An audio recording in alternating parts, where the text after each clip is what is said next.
সোনারগাঁও ব্লগে সবাইকে স্বাগত জানাই। সকালে জলখাবার লুচি আর ঘুগনির ব্লগটা দেখতে থাকুন। আজকে শুভ রথযাত্রা, তাই আজকে ব্লগটা শুরু করলাম সকাল সকাল। বন্ধুরা, আজকে সবজি দিয়ে আর কি পাঁচফোড়ন লঙ্কা দিয়ে একটা তরকারি হবে। ওটা মানে লাবড়া বলে একরকম, তার ডাটা থাকলে আর একটু ভালো হতো। তো আমি একটু করার চেষ্টা করছি, আপনারা দেখতে থাকবেন। আর এখানে হচ্ছে ডিমের তরকারি হবে। এই আদা, জিরে, টমেটো, কাঁচা লঙ্কা, রসুন, পেঁয়াজ সব কিছু দিয়ে মশলাটা করে গেছে। আর এখানে নুন হলুদ দিয়ে আর জিরে আর নুন হলুদ দিয়ে আর পেঁয়াজ আর আলু দিয়ে এটা ভাজছি। ডিমটা যে ভেজে রেখে দিয়েছি বন্ধুরা। আমার ছোটো ছেলে আবার খায়, ও সেদ্ধ খায়। বা একটু মশলাটা দিয়ে কষাবো। আর হবে ডাল। তো এটা কষানো হয়ে গেলে তারপরে গরম জল হচ্ছে, গরম জল ঢেলে দেবো। ব্লগটা দেখতে থাকুন। পাঁচফোড়ন আর শুকনো লঙ্কা ফোড়ন দিলাম। যে শুকিয়ে রাখা সবজিটা রেখেছি আর এটা ঢেলে দেবো।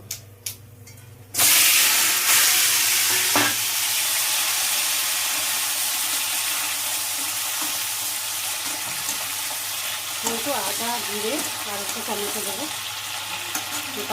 সব কিছু সবজি দিয়ে আলু, ঝিঙে, কুমড়ো, তারপরে কচু আর ডাটা থাকলে অনেক সময় ডাটা দেয়, পটল সব কিছু দিয়ে এটা লাবড়া বলে। এটা করে খেয়ে দেখবেন, খুব ভালো লাগে। একটু আদা গ্রেট করে দেবো আর একটুখানি জিরে গুঁড়ো, টমেটো, নুন হলুদ মিশিয়ে আর কিছু বন্ধুরা ব্লগটা দেখতে থাকুন।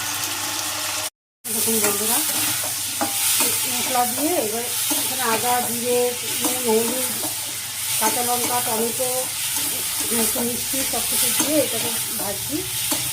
এবার গরম জল দিয়ে দেবো। আপনারা করে দেখবেন, খুব ভালো লাগে সবজিটা। বন্ধুরা, আজকে পাঁচ মিষ্টির তরকারি মানে যেটা লাবড়া মতো করেছি। আর এখানে হচ্ছে ডিমের ডালনা আর এখানে হচ্ছে ডাল। মানে দুপুরের খাবার। ব্লগটা দেখতে থাকুন।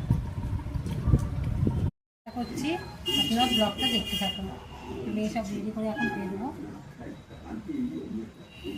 দেখতে থাকুন বন্ধুরা। এই বেলে বেলে রেখেছি কর্নফ্লাওয়ার আর গুলে নিয়েছি ময়দা।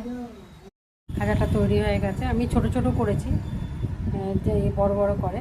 এখন খাজাটা যে ভেজেছি খাস্তা।